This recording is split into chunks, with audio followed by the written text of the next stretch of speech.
Hello, everybody. Welcome. It is the Raw Reaction Show. Anthony here with you. And let's just get right to it. We're going to go the opposite way this week. Again, things we like, things we didn't like. The biggest story coming out of tonight's Raw or last night's Raw, of course, is Liv Morgan, her injury, her shoulder injury.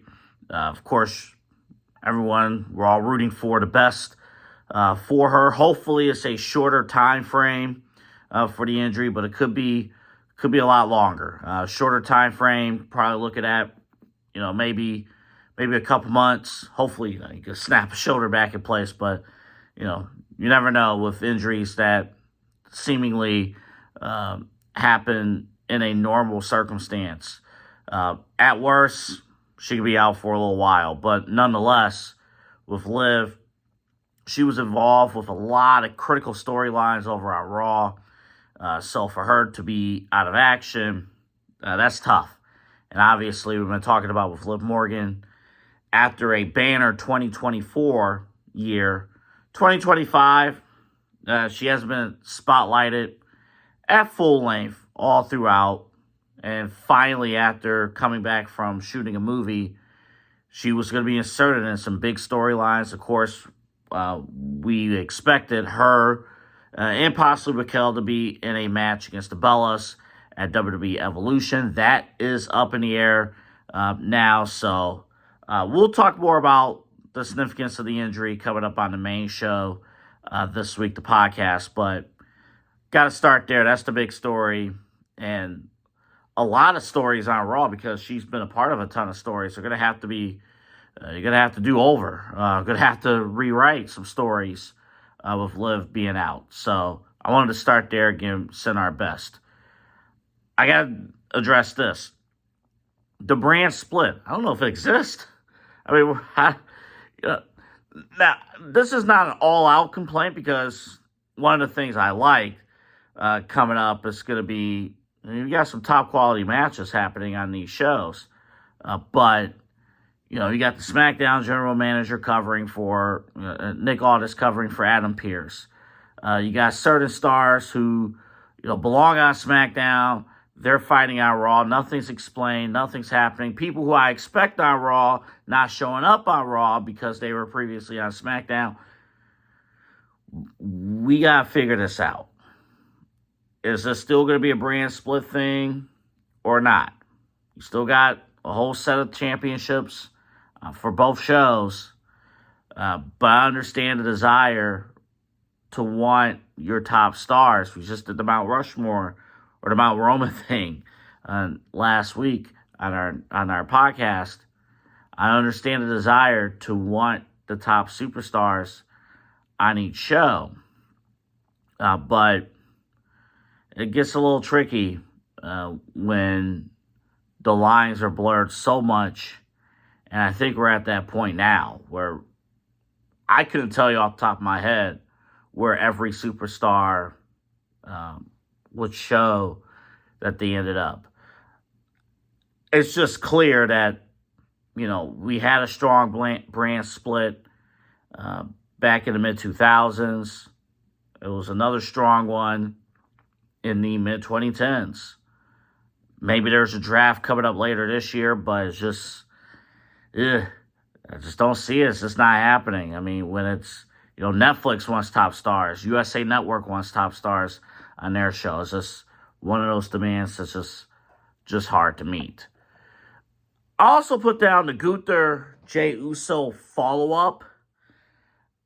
Look, I'm not saying that these two should have an immediate rematch, but Jey Uso just lost the world title.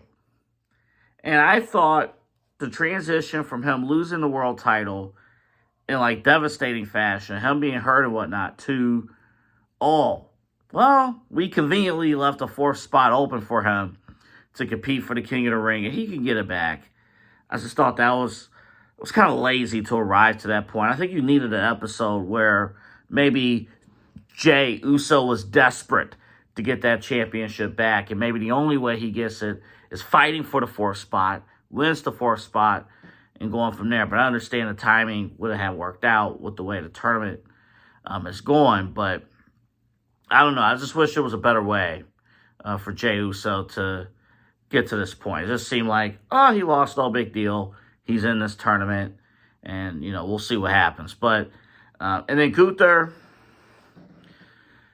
boy, you want to explain how how Gunther doesn't have any world title contenders? Bring out Goldberg. Look, listen, I know this is going to be Goldberg's potential final match. Me personally, the only way you justify this is actually saying right off rip that this will be his final match.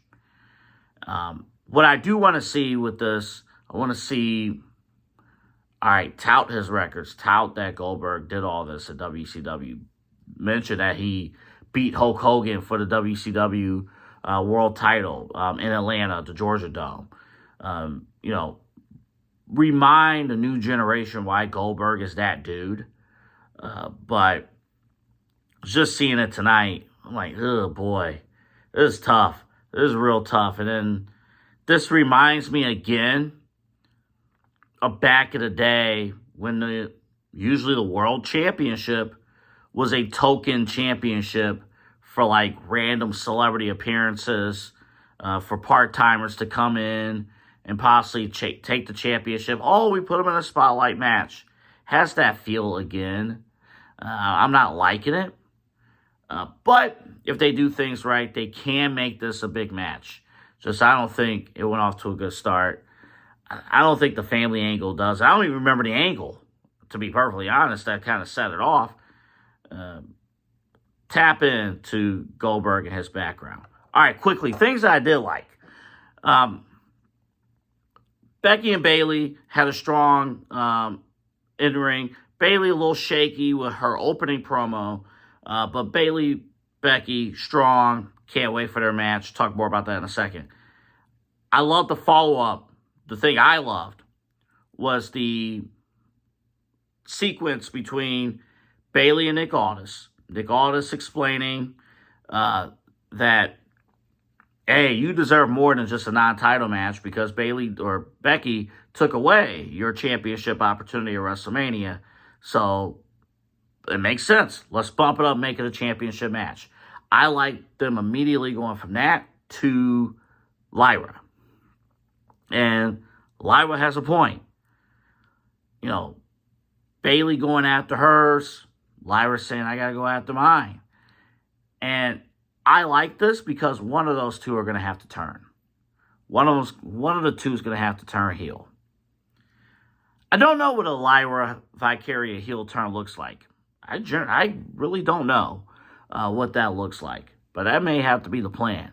I don't think fans are ready to boo Bayley. But Lyra turning her back on Bayley, just cause it is there. Bayley didn't talk to Lyra for 2 months. Bayley just dropped off. Lyra had to do this stuff on her own. But Lyra could be presented as the selfish young superstar. That's just tired of BS. Me personally, again, I don't know what a Lyra heel turn looks like, but I think it's coming. And I'm pretty excited about that. All right, second thing I liked. I thought Raw had a great start in the women's Fatal 4-Way match. I thought the two women in particular, Asuka and Stephanie Vaquer, man, listen. First off with Stephanie Vaquer, I have not seen an NXT star move up to the main roster and immediately look like an elite true main eventer, elite true main event talent immediately upon arrival to the main roster like Stephanie Vaquer. I have not seen that kind of a rise in a long, long time. Probably on the women's side, the last person I could think of, probably Asuka. And that's before Asuka, then you're thinking of the Four Horsewomen. People who immediately look like main event superstars upon arrival. Again, just, the wrestling's on point, the presentation's on point. man, I want to see more of those two in the ring. So great spotlight for those. And then here's my third thing, and this is why I'm conflicted about the brand split conversation I had a few minutes ago. You know what? I'll take important one-on-one matches on Raw and SmackDown. I'll take those over what we used to get in the past, which was endless, and I mean endless, like 6-man tags, tag team main events, pitting the top stars against each other. Oh, what's going to happen? And I know that's tired and true. I know that's the old, we're setting things up for the next major show. But the television product is paying for the shows. So the fact that, hey, listen, I might go to Raw next week. It's in Columbus. The Columbus show, we're going to get Cody Rhodes versus Jey Uso. We're going to, in the semifinals of King of the Ring, we're going to get Becky versus Bayley. We're going to get Jade Cargill versus Roxanne Perez. I mean, just those 3 matches alone, like, holy smokes. Like, that's pretty loaded. That's a loaded card for a television show. So, listen. Shows are moving along. And again, we talked before about that. And it's the balance, right? Do you give away big matches and, the pay-per-views are jeopardized? What do you do there? So it's a bit tough to find that balance. But nonetheless, I'll take those. And then SmackDown. Randy Orton, Sami Zayn, Alexa Bliss, Asuka. Wow. All right, we'll talk to you then.